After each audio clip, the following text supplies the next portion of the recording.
Hello, my friends. Today we're doing Amputator only medic because I have a fucking death wish apparently.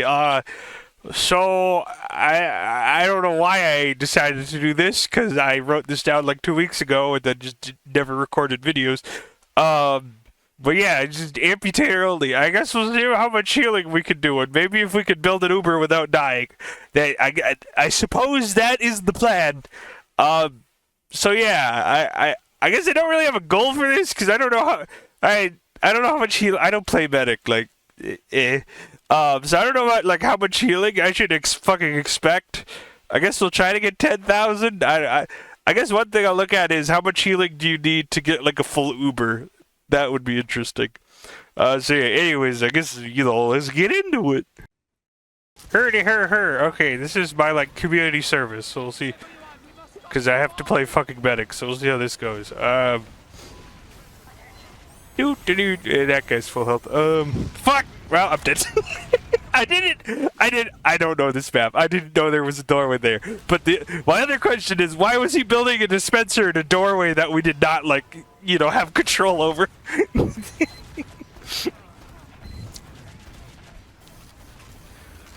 So this is gonna be a pretty boring episode. So I need to think of things to talk about.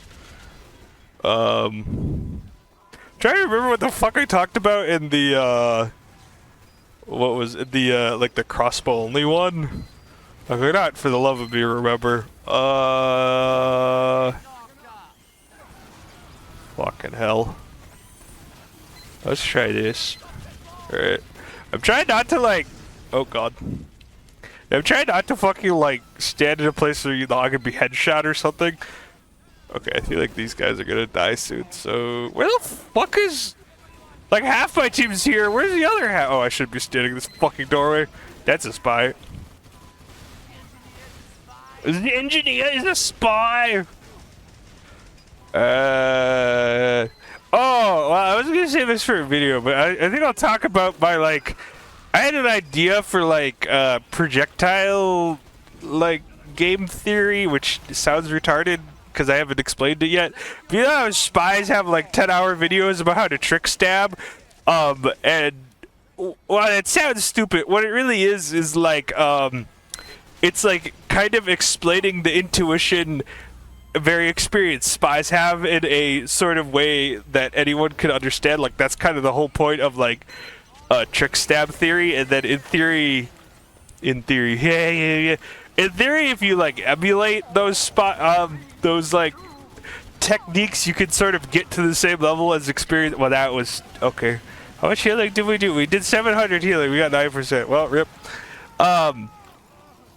In theory, if you, what am I saying? If you emulate sort of the theory. Or the trick stab theory, you can get to a similar level to very experienced spies faster. That's kind of how, like, the skill ceiling on classes, like, moves up, and, people are able to catch up faster. Like, we don't have to relearn all of rocket jumping or rediscover all of rocket jumping, all of trick stab theory. Like, we know certain things that work, and when someone new comes to the game, they can catch up with people that have been playing it for a decade in like under a year, because like we kind of we've crystallized all the concepts you need to know. Like, we don't have to rediscover wave dashing. Okay, so that was a long way of explaining why theory exists. It's basically at least for games, it's kind of it crystallizes why certain things work. Oh yeah, what am I at? I'm at 1050. Okay, I was just gonna do this just to be useful, and then I was gonna go back to Amputator only after this first Uber. So yeah, it crystallizes why fucking that looks really creepy. It crystallizes why certain things work. So we don't have to rediscover the fact that fucking we don't have to rediscover the fact that WASD and the mouse is like one of the best way to play FPSs. Or well, okay, I don't have to reset then. Jesus Christ, that was a good shot. Right, like everyone just uses WASD and mouse now, and that's their like the default for FPSs. But even back when Quake came out, people were still fucking using Well, some of them were they? I don't even think they were using mouse necessarily to aim. Well, shit. This is gonna be a fun episode. I can fucking tell. I wanted to play until I got an Uber, but now I don't know if I want to do that. Yeah. So apparently in the first Quake Championship, one of the two finalists wasn't using a mouse, I think, or something like that, or he wasn't using WASD. Maybe he was. I don't know. And he wasn't I'm pretty sure he wasn't doing the thing where, you move it over one and then you're SDFE, so you're it's still WASD, but it's slightly different. What are we at? Okay, we're at 1500. Fuck. There's nowhere to stand. I'm gonna stand over here, I guess. Pyro, stand next to me! I'm Amputator only, don't ask!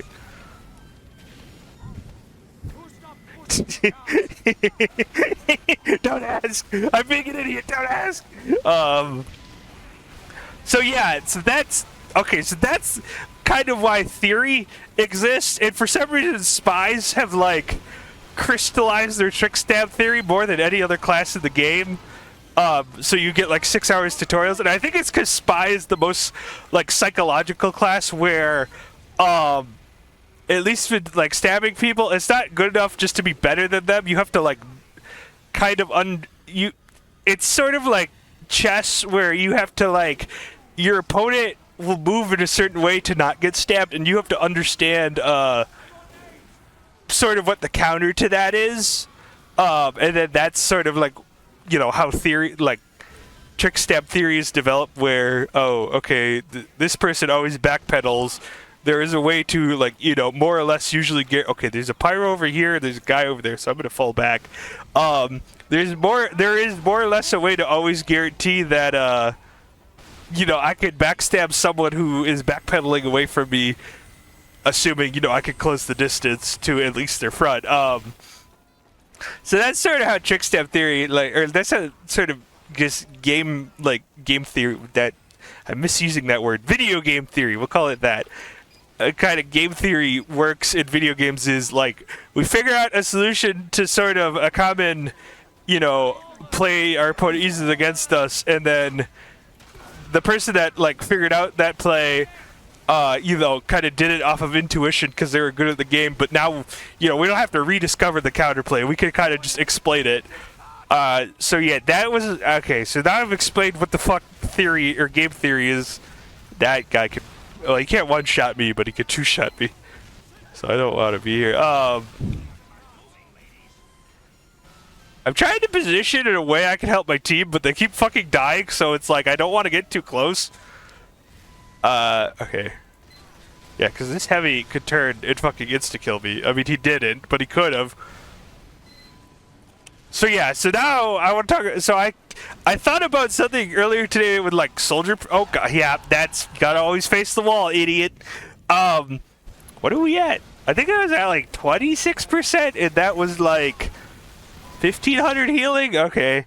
Okay, so what the fuck am I talking about now? So with projectiles, that's a spy. Okay.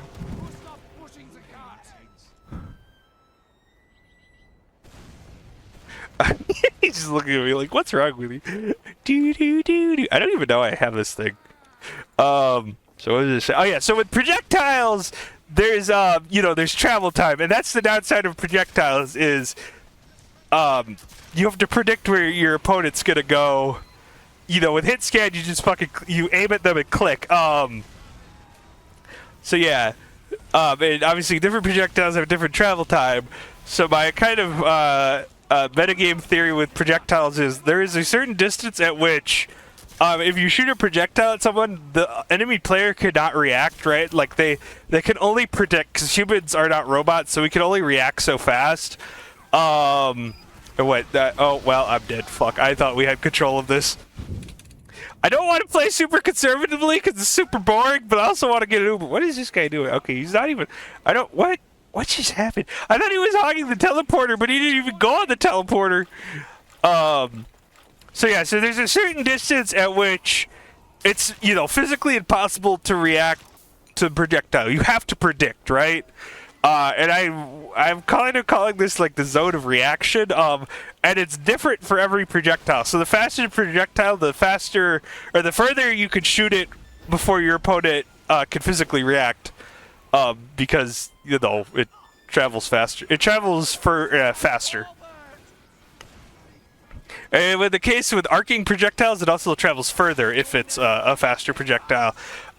So this is sort of, if you imagine the soldier and you kind of draw rings around him, you have sort of the zone where you have like the splash zone, right? So like it would be like this, where like if I shot my feet, I could damage anyone in the code. That's like sort of the death zone when you're playing against soldiers, because obviously if they just shoot their fucking feet and your class is too slow to get out of the boom zone, you're dead, because you're just gonna take damage if you're in this like zone. And I guess it's one way you like you balance projectiles is you don't want the boom zone to be too big, because like if I shoot my feet and I can damage people to there, they cannot physically do anything to avoid taking damage. Is that reaching that guy? I can't tell. Oh, hello. Yeah, so that's the boom zone. So that's sort of your first cone of influence. This is like the danger zone, where if anyone gets to that, in theory, you should be able to kill them even if you're dog shit at the game, because you just aim at the floor. That is, of course, assuming you have... That's assuming you have projectiles that explode when they like hit the ground.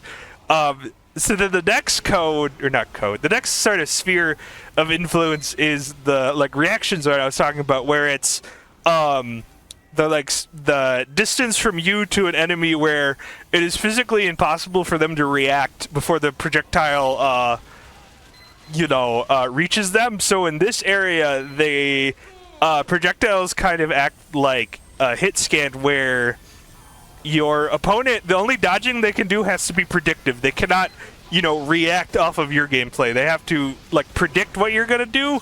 So, sort of in this zone of reaction, at least, in theory, it's sort of like levels of advantage you have when you're, projectile versus hit scan. Here, you're sort of like, pretty much at an advantage versus hit scan. Here, like in the zone of reaction, you're kind of like even with hit scan, where at least on soldier, you have a fucking, I was gonna say terror radius. You have a splash radius, so you can fucking how much healing have we done? We've done like 2,000 healing. I'm only at 23%. I don't know if it's physically possible to get this Uber before like a round ends. I would need to be like a stalemate. I'll be a bit more aggressive next time with just trying to heal people. Do they get it down there? Oh no, they do. Okay. Oh, is it like a flat? I don't know how this shit works. I don't know if it's like a flat line of sight or what. Okay, so we did like 3k healing in that round, and we only got 30% Uber. Right. So what was I saying? So something dark side. Right. So this sort of zone of reaction. You're kind of at like, obviously your projectiles aren't hit scan, but you're sort of at like an even footing, at least in theory, with hit scan classes like Scout, because they have to they can't react. They have to predict what you're gonna do. Although to be fair, I don't think most people play off reaction. But like this is sort of the like physical limitation, and the circles I'm drawing are not the actual zones because I haven't tested it. I think where the zones are for the like zone of reaction is like take your projectile speed per second and then cut it by a third, because the average human reaction time is like 200 to 300 milliseconds, but obviously you have to register the thing coming at you and then like make the fucking play to move. So I think 300 seconds is fine, unless you're like a giga gamer with like 100 second reaction time. That that person is gonna be there. That's the other thing with the zone of reaction is it's going to be different for every opponent you face, because reaction time is not consistent. Oh, I need to build Uber. I'm going to build one for them, and then I'll go back to Amputator only. Yeah, so that's sort of... yeah, so you kind of have these like spears of influence with Soldier in this like this sort of meta game theory. And then I haven't really thought about the other ones, but I think the next one is sort of the prediction zone where your opponent can physically react. So you kind of have to predict what they're gonna do. It's, you know, because they can physically react to your projectiles. So you have to think, okay, what are they gonna do? How are they gonna react? Like before that zone, you can kind of like just figure out their pattern, and then do something. You could kind of intercept them like mid pattern. I want someone that's gonna go forward. I'm just gonna fuck it. Family Uber. Okay. Alright, back to this shit. So when you're in the reaction zone, you can kind of just figure out their pattern and then intercept the pattern. So if there's a scout going WE, I know he's going to go there. I just shoot one here when he's like over there, and he's not going to physically be able to react to that rocket. He has to predict what I'm going to shoot. Once you get outside the zone of reaction, if he's going WE, he can see I shot, so I'm going to have to figure out, what is he going to do to, how is he going to react to me firing that projectile? I have to figure that out. So again, none of this is really how you played Soldier. I think this is how really high-level soldiers sort of, how their intuition works, based on range. So you have sort of the brain dead zone, which, is your explosive radius, and I think Scout can kind of enter. He can, enter and leave that zone at will with his double jump, so you can't really just shoot the floor, but against an NG you could just shoot the floor if he's in that zone. Then you sort of have the zone of reaction where you're sort of on at least in theory with perfect play you're on even footing with a scout. It's more about skill than it's more about the skill difference between you two and trying to figure out each other's patterns than him being able to, or his class having an advantage, right? Because he's hit scan. And then once you get into the zone of prediction, now it's he has an advantage because he's hit scan, right? He can just shoot you over and over again. I really hope that's not healing the enemy spy. That would suck. He can shoot you over and over again, and just react to your rockets, and you have to try to figure out what he's gonna do and predict it. So then, if he WEs, and then I know, brain dead example, if he's WE or not WE, AD, and when I shoot, I know he double jumps and then he keeps ADing. I'm gonna try to shoot the rocket in a way where it's gonna take into account that he's gonna double jump, and then in theory he'll run into it. That is basically how pill air shots work. Is you try to make your opponent run into your pills because the pills are usually too slow to intercept people at most ranges. Leave me alone. See, this is a good example because the crossbow's really fast. He can't react to it. Now it doesn't matter because he has 300 fucking health.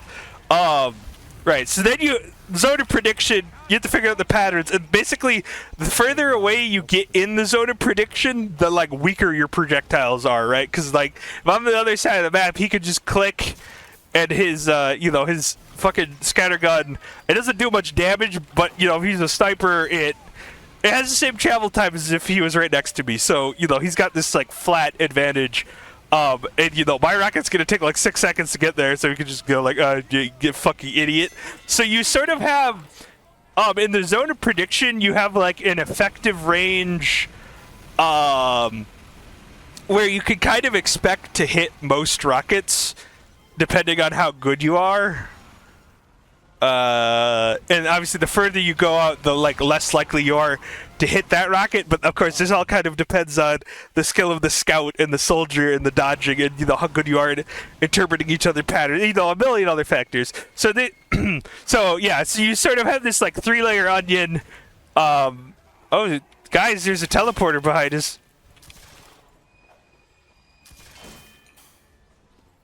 I'm just drag it. Okay. So explosive radius, which for pills is 0. Zone of I'm explaining something. I was really hoping he'd go somewhere else. Zone of reaction, zone of prediction, and then you could probably sort of um, you could like, you could probably split the zone of prediction into like 3 or 2, I guess, where it's like effective range, not effective range, where it's like, I expect to hit most rockets against, you know, whatever opponent in this zone, and then like outside of that, I don't. And like, yeah. So, but yeah, okay. So that's the basic theory. And this theory is just more meant to kind of explain how good soldiers play. It's not meant to be a theory you like play by, because I'm not like, when I see a fucking heavy, I'm not gonna be like, is he in my zone of reaction? It's more like kind of how when you have to understand, like, okay, at certain ranges I'm going to hit more rockets, and you know, I'm going to expect to hit like most rockets at this range, and then at certain ranges it's a complete crapshoot whether I'm gonna hit like over there. I'm probably only going to hit the rocket if I'm spamming or the person's an idiot. Like, if the scout's standing there, I shoot a rocket at him, he has plenty of time to fucking dodge, at least with the normal rocket launcher. So yeah, so one of the advantages of higher projectile speeds is your zone of reaction gets bigger, so it's easier to hit medium range shots with the direct hit. So if I'm like on process mid, and I'm standing on, I don't remember what the fuck, whatever, up high on the high ground. I don't remember what that shit's called. And there's like a soldier on the other end. Well, or let's say there's a scout on the other end. I'm probably not, like, I think like here, I'm probably not expecting to hit that scout with a rocket. And, you know, obviously keep in mind, or with a normal rocket launcher, and keep in mind he's dodging the whole time, so you have to take that into account. That's the other thing. That's why I'm like, don't think about this shit when you're actually playing soldier. I think this is just a way to understand, like, soldier sort of rocket aim, where it's like, as you get better, you can hit, you know, sort of medium or longer range rockets in a, like, more consistently. But like, if I'm on that process mid and I have the direct hit, it's not unreasonable. I might be able to hit the scout across high ground. It probably won't happen, but it like the, you know, is that in the zone of reaction? I don't remember. I think the zone of reaction for the fucking direct hit's like 600 units, and I don't know how big process mid is. And then obviously the other problem is he's fucking dodging the whole time. So I have to figure out his pattern, because, you know, people don't just stand still and react most of the time. They're always, you know, predicting. But like, you know, if I would say if I'm like, I think it's there. If I'm a soldier, I think that scout has an advantage here, unless I'm better than the scout with the normal rocket launcher. I would say with the direct hit, I probably do have like it. I'm just gonna throw it out, like a 20% better chance to hit him, even though obviously not having splash is a disadvantage, but we're just gonna assume I'm hitting directs, because if you bring splash into it now, now you have to link. Okay, what the fuck, you know, that just complicates things for no reason. So yeah, I don't know. So yeah, that was like a very fucking complicated way of explaining why it's, you know, it's you know, faster fucking, why I'm not even using the Amputator, I'm just not thinking anymore. What am I saying? So, like, when you have faster projectile speed, yeah, it's harder, or it's easier to hit stuff, but it's also harder for your opponents to react, because, there is a bigger zone around you where they cannot physically react in time, so, you know, they have less time to react to whatever the fuck you're doing. So it's like a double advantage when you have faster, projectile speed. I think that's why the fucking latch and load is so strong, is you have more range, and you can hit pipes like consistently out to a longer range, because it's harder for people to react, at least like in theory. I don't know, but yeah, so I don't know, that's sort of my soldier projectile theory of like how I guess soldier aim works, where it's like as you get better, you could kind of you know, you could hit people out to a longer range of the, you know, sort of prediction, the prediction sphere. And then, I don't know if you could ever really fully master the reaction sphere, where you're, like, always hitting rockets in it, but you're at least in theory on, like, even footing with the scouts on a scout, kind of assuming perfect play, I guess. But where, you know, if you master his pattern, in theory, you should be able to always hit him because he has to predict what you're gonna do. He can't, you know, he can't react to it. I don't know. So, yeah, I don't know. That was a super long-winded way of explaining, like, how I think projectile aim works.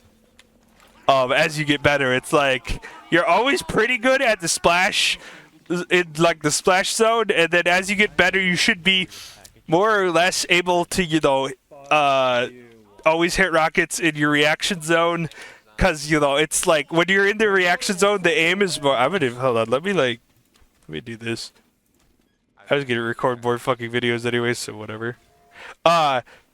So yeah, so if you're in the reaction zone, you should be able to more or less hit all of your rockets, like, assuming, you know, you're a god, because the sort of onus on whether that rocket hits or not, was that the correct use of onus? Probably not. The onus on whether that rocket hits or not is more on you, right? Because the other player can't react. They just do their, you know, they do their 80-80, and if you can fucking figure out how they're gonna move, then in theory you can aim right and kill them. Yeah. So I don't know. Okay then. I don't know. Yeah. So that's basically what I did today, instead of, like, you know, fucking making money or something. And I did look this shit up before. I was like looking up like advanced sort of projectile aim to see if anyone's done anything on it. I couldn't really find anything, because really the only thing anyone's made on projectile aim is like fucking aimbot shit, because there are projectile aimbots for whatever reason. But yeah, so I don't know. I think this is kind of like one of the things, or one of the. I can't taunt here. Okay, it's not working. Okay, the right click usually lets you taunt. Now it's not. That was weird. Where is people? Okay, okay, now they're. Hold on, I gotta like.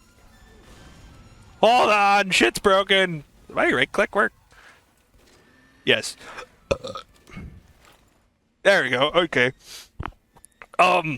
This is sort of a theory about how I think soldiers intuit, like, sort of range as they get better, right? Like,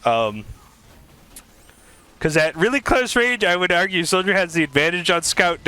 Obviously, there's a billion fucking factors whenever you're fighting, so don't, like, when you're playing, don't think about kind of fights in this way, but you know, kind of understand that range is a factor whenever you're a projectile class, and sometimes you will have the advantage. But, you know, if you're like a fucking invite scout, you know, let's say, imagine there's an invite scout. If he's fucking here, well, he's probably still gonna dodge my rocket, but at least in theory, I can fucking shoot the floor and he'll probably die if he's. The problem with scout is he can get in and outside the splash range at will, so, like, it kind of just doesn't exist versus scouts if they're good enough.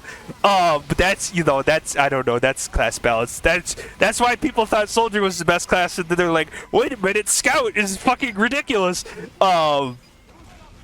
But, you, like, basically, if you have your invite scout, if I'm, like, right here, I probably could hit a rocket on him, but there's some crazy good scouts, right? I'll probably hit this rocket because I got all these nice walls, and he doesn't have time to react to my rocket, I think. I actually don't know how many units this is. So he kind of has to predict what I'm going to do, but he's invite, so he'll probably do that anyways. But he's, like, fucking over there, you know, he can take his time and, you know, chip shot me, and I got to try to figure out his goddamn fucking, you know, his fucking wait, that's a slur in Europe. I don't know if YouTube cares about that. His fucking spazzy ass movement. Like, if he's over here, I gotta figure out his spazzy ass movement, and, you know, be like, and probably just miss all my shots, and he can react to them, and then, you know, he just chips me for 40 over and over again. Yeah. So that's sort of the basis. And then, you know, if he's over there, well, we probably just won't shoot at each other because he's doing 3 damage and I can't hit him. But, you know, if it's a sniper and he's over there, well, he can dodge all my shit and, you know, hit me for 150. But if the sniper's, like, over here, you know, this is sort of, I think this is the range of reaction. I can't remember. You know, I'm probably going to be able to hit him because he has less movement options. And then, obviously, yeah, so, like, yeah, as you get further away, hit scan gets, like, a bigger advantage over projectile, but, you know, kind of when you're, like, in the zone of reaction, you're sort of on even footing, I would argue. or where it's like more about both of your sort of individual skill instead of like reacting to what each other are doing. So yeah, I don't know. But obviously TF2 is more complicated than that. It's sort of all about skill, right? Like Scout is so fucking fast, it doesn't matter if you shoot the ground, he can just jump outside of it.